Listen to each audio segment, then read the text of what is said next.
여러분은 조선시대 노비 하면 어떤 이미지가 떠오르시나요?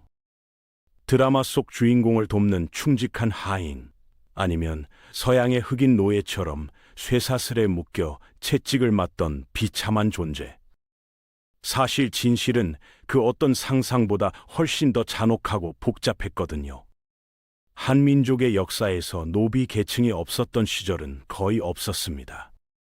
1894년 갑오개혁으로 법적 신분제가 폐지됐지만 수백 년 관습이 하루아침에 사라질 리 없었죠. 진짜 신분 평등이 이루어진 건 1950년 한국 전쟁 이후였습니다. 그 긴 세월 동안 특히 연호비들이 겪어야 했던 삶은 상상을 초월하는 수준이었습니다. 노비라는 단어, 그냥 옛날 말처럼 들리시죠? 그런데 이 두 글자 안에 이미 그들의 운명이 다 담겨 있습니다. 남자종을 뜻하는 노와 여자종을 뜻하는 비가 합쳐진 말이거든요. 성별부터 구분해서 불렀다는 것 자체가 이미 이들을 사람이 아닌 분류 가능한 물건으로 봤다는 증거입니다. 조선의 신분 제도에서 노비는 천민 중에서도 가장 밑바닥이었는데요. 그냥 가난한 사람이 아니었어요. 법적으로 완벽한 사유재산이었습니다. 주인이 마음대로 사고팔 수 있었고, 죽을 때는 땅이나 집처럼 자식들한테 유산으로 물려줄 수 있었죠. 지금으로 치면 부동산 등기 넘기듯 노비 소유권을 이전했던 겁니다. 실제로 조선시대 문서를 보면 노비 매매 계약서가 토지 매매 계약서와 형식이 거의 똑같아요. 가격도 적혀 있고, 나이도 적혀 있고, 심지어 신체적 특징까지 기재됐습니다. 마치 지금 중고차 매매 계약서처럼요. 그나마 이전 고려시대보다는 처우가 조금 나아졌다고는 하지만 그건 지옥이 조금 덜 뜨거워진 수준이었을 뿐, 근본적으로 이들은 가축과 다름없는 경제적 자산으로 철저히 이용당했습니다. 태어나는 순간 이미 노비로 결정된다면 어떤 기분일까요? 조선의 최고 법전 경국대전에는 일천즉천이라는 원칙이 명시되어 있었습니다. 부모 중 단 한 명이라도 천민이면 자식도 자동으로 천민이 되는 거죠. 피 한 방울로 평생이 결정되는 겁니다. 평민 남성이 노비 여성과 결혼하면 그 사이에서 태어난 아이는 즉시 노비 신분이 됐어요. 그러자 가슴 찢어지는 일이 벌어졌습니다. 자식이 노비로 끌려가는 걸 차마 두고 볼 수 없었던 아버지들이 스스로 양인 신분을 포기하고 자발적으로 노비가 되는 선택을 한 거예요. 자식 곁에 있으려고 자유를 버린 겁니다. 이 문제를 해결하려고 태종은 아버지가 양인이면 자식도 양인으로 인정하는 종부법을 만들었는데요. 법전에는 존재했지만 현실에서는 거의 지켜지지 않았습니다. 세종 때는 어머니 신분을 따르는 종모법으로 바뀌었고, 세조가 다시 종부법을 부활시키려 했지만 성종 때 결국 일천즉천 원칙이 확고히 자리를 잡으면서 완전히 폐기됐죠. 지배층 입장에서는 노비가 늘어날수록 재산이 늘어나는 구조였으니까요. 이 냉혹한 계산 아래 조선 중기 이후 노비 인구는 걷잡을 수 없이 폭증하기 시작했습니다. 조선 법률상 노비를 함부로 죽이는 건 원칙적으로 금지였습니다. 그 말만 들으면 뭔가 인도적인 제도처럼 들리죠. 그런데 여기에 결정적인 함정이 있었습니다. 그 보호 규정이 적용되는 대상이 국가가 직접 소유하고 관리하는 관노비에게만 해당됐거든요. 실제로 조선 성종 시절 기록을 보면 양반이 관하속 관노비를 겁탈하거나 해치려 했을 때 국법에 따라 엄벌을 받은 사례가 존재합니다. 국가 재산에 손댔으니 당연히 처벌받은 거죠. 문제는 개인 양반이 소유한 산업이었습니다. 특히 주인과 한 집에서 먹고 자며 24시간 수발을 드는 솔거노비의 경우 생사 여탈권이 사실상 주인 손에 완전히 쥐어져 있었어요. 양반이 홧김에 노비를 때려 죽여도 관청에서 솜방망이 처벌로 끝나거나 주인이 먼저 관청에 신고하면 아예 처벌조차 받지 않고 넘어가는 경우가 허다했습니다. 지금으로 치면 회사 대표가 직원을 죽여도 자수하면 무죄가 되는 것과 같은 거예요. 이런 구조 속에서 양반 가문 안에서 벌어지는 일상적인 폭행과 성폭력은 아무런 제재 없이 버젓이 행해졌습니다. 법은 있었지만 그 법은 처음부터 노비를 위한 법이 아니었던 겁니다. 조선의 노비가 다 똑같은 처지였을 거라고 생각하면 오산입니다. 사실 노비 안에서도 하늘과 땅 차이의 계층이 존재했거든요. 크게 나누면 국가 소유의 공노비와 개인 소유의 사노비로 나뉘었고, 공노비 안에서도 왕실 소속 내노비와 관청 소속 관노비로 또 갈렸습니다. 사노비는 다 거주 형태에 따라 둘로 쪼개졌는데요. 주인 집에서 떨어져 자기 집을 짓고 사는 외거노비와 주인과 한 공간에서 먹고 자는 솔거노비였죠. 외거노비는 매년 정해진 배나 곡식만 주인에게 바치면 나머지 시간은 자기 삶을 꾸릴 수 있었습니다. 땅도 일구고 재산도 모을 수 있었죠. 극소수지만 의녀가 되거나 구위 양반의 첩으로 들어가 사실상 신분 세탁에 성공한 사례도 있었습니다. 반면 솔거노비의 삶은 완전히 달랐어요. 주인의 눈앞에서 24시간 대기하며 시키는 일은 뭐든 해야 했고 도망칠 틈조차 없었습니다.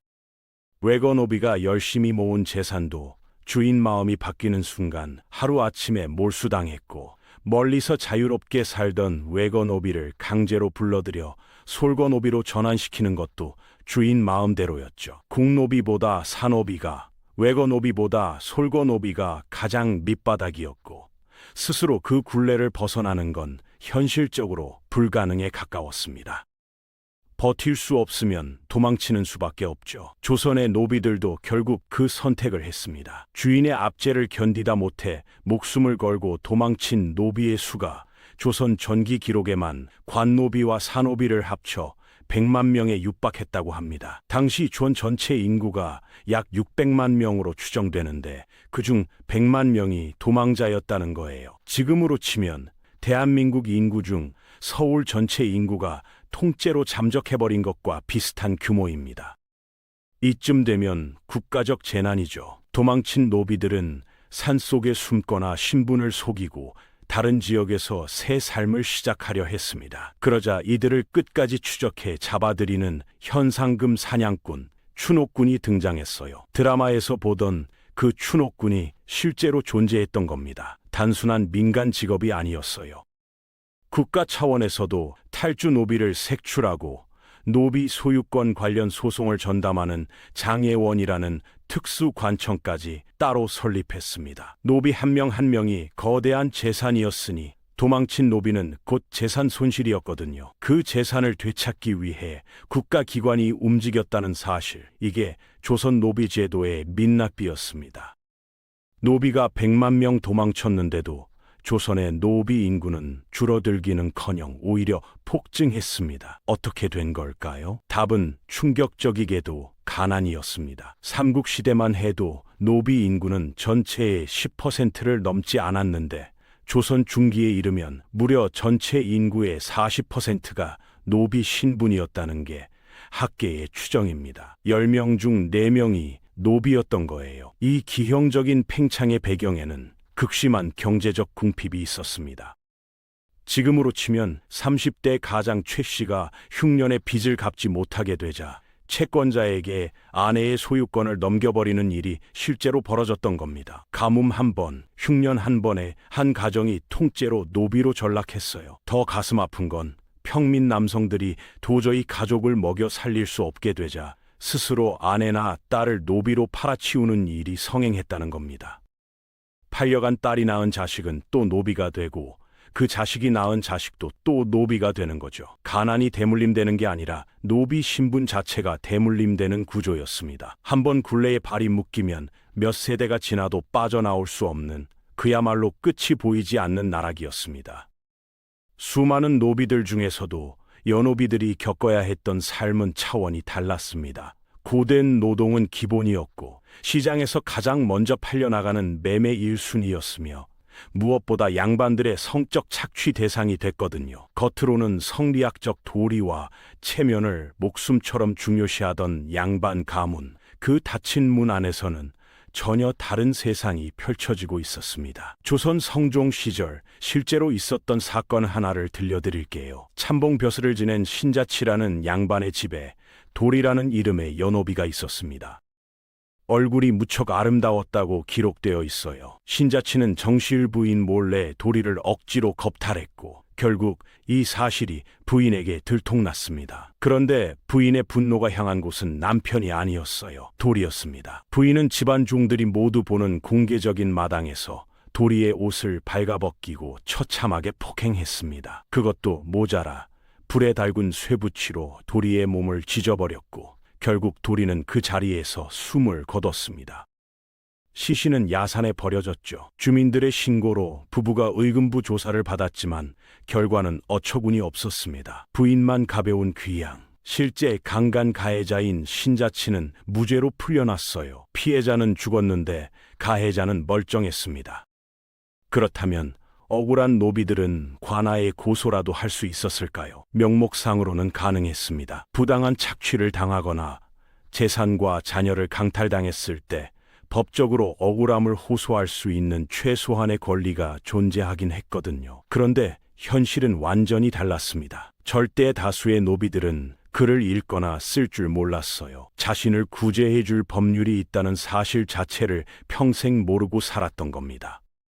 설령 누군가의 도움으로 고소장을 쓸 수 있다 해도 그 앞에는 세종대왕 시절 만들어진 부민고소금지법이라는 거대한 장벽이 버티고 있었습니다. 이 법은 아랫사람이 윗사람을 고소하거나 비판하는 것을 국법으로 엄격히 금지한 악법이었어요. 지금으로 치면 직원이 사장을 고소하는 순간 직원 목을 베는 법이 존재했던 겁니다. 실제로 노비가 주인을 관청에 고소하는 그 즉시 사건의 진위나 잘잘못을 따져보지도 않고 고소한 노비의 목을 베어 죽이는 차명이 집행됐습니다. 고소 자체가 곧 사형 선고였던 거예요. 결국 수많은 노비들은 참혹한 성폭행과 학대를 온몸으로 당하면서도 주인을 고소할 생각조차 품지 못하고 침묵 속에서 죽어갔습니다. 법이 있어도 쓸 수 없는 법, 그게 조선 노비의 현실이었습니다. 19세기 조선을 방문한 프랑스 공사관이 본국에 보낸 보고서가 있습니다. 외부인의 눈으로 조선 노비 제도를 객관적으로 기록한 문서인데요. 그 내용이 꽤 흥미롭습니다. 프랑스 외교관은 조선의 남자 노비들이 서양 플랜테이션 농장에서 쇠사슬에 묶여 일하던 노예들과는 사뭇 다르다고 평가했어요. 주인에게 종속된 소작농과 비슷한 형태였고 정해진 노동력을 제공하거나 국물을 납부할 뿐 생각보다 게으른 편이었다고 묘사했습니다. 왜 그랬을까요? 양반 주인들 입장에서 남자 노비는 비싼 돈을 주고 산 거대한 재산이었거든요. 함부로 학대했다가 야반도주라도 하면 엄청난 금전적 손실이었으니 어느 정도 눈치를 볼 수밖에 없었던 겁니다. 그런데 이 보고서에서 실질적으로 가장 완벽한 서양식 노예 상태의 노인 존재로 지목된 건 바로 여노비였습니다. 여노비는 남자 노비보다 물리적 힘은 부족했지만 주인의 재산을 영구적으로 불려줄 새로운 노비를 낳을 수 있다는 점에서 진짜 황금알이었거든요. 아이를 낳으면 모성애 때문에 혼자 도망가지 못하고 그 아이는 또 노비가 되고 주인은 공짜 노동력을 얻는 구조였습니다. 여노비에게 탈출이란 처음부터 허락되지 않은 단어였던 겁니다. 노비 중에서도 가장 밑바닥의 삶을 살아야 했던 이들이 있었습니다. 개인 양반 소유의 산노비가 아닌 국가 관청에 소속된 관비, 즉 관아의 여노비들이었어요. 흔히 개인 주인에게 종속된 산노비가 더 끔찍했을 거라 생각하지만 현실은 달랐습니다. 관청에는 매일 수많은 남성 관리들이 출퇴근했고 관비들은 그 남성들 전체의 공동 소유물이자 집단 성착취의 대상이었거든요. 한 명의 주인이 아니라 관청을 드나드는 모든 남성들에게 짓밟히는 삶이었던 겁니다. 원치 않는 아이를 낳으면 그 아이는 태어나자마자 관노비 명부에 이름이 올라갔습니다. 끊을 수 없는 지옥의 굴레가 대를 이어 반복되는 거예요. 그러나 절대 무너지지 않을 것 같았던 이 제도에도 균열이 생기기 시작했습니다. 조선 후기로 갈수록 전염병과 기근, 잇따른 도망으로 노비 수가 줄어들었고 일부 외거 노비들은 상업과 농업으로 부를 축적해 주인집 양반보다 더 큰 재산을 모으기도 했어요. 돈이 생긴 노비들은 양인 신분을 돈으로 사는 신분 세탁을 감행했습니다. 심지어 그를 깨우친 노비 출신 정학수 같은 인물은 서당을 열고 훈장이 되어 과거 자신을 지배하던 양반집 자제들을 앉혀놓고 가르치는 극적인 신분 역전을 이뤄내기도 했습니다. 제도의 균열은 이렇게 아주 조금씩 그러나 분명하게 시작되고 있었습니다. 아이러니하게도 노비 제도를 서서히 무너뜨린 건 인권의식이 아니었습니다. 돈이었어요. 전체 인구의 40%가 노비라는 건 국가 입장에서 세금을 한 푼도 내지 않는 거대한 면세 집단이 존재한다는 뜻이었거든요. 만성적인 재정 적자에 시달리던 조선 정부는 결국 노비 수를 줄여 세금 낼 양인을 늘리는 방향으로 정책을 틀기 시작했습니다. 그렇게 수백 년에 걸친 제도적 완화 끝에 1894년 갑오개혁으로 신분제는 법적으로 폐지됐죠.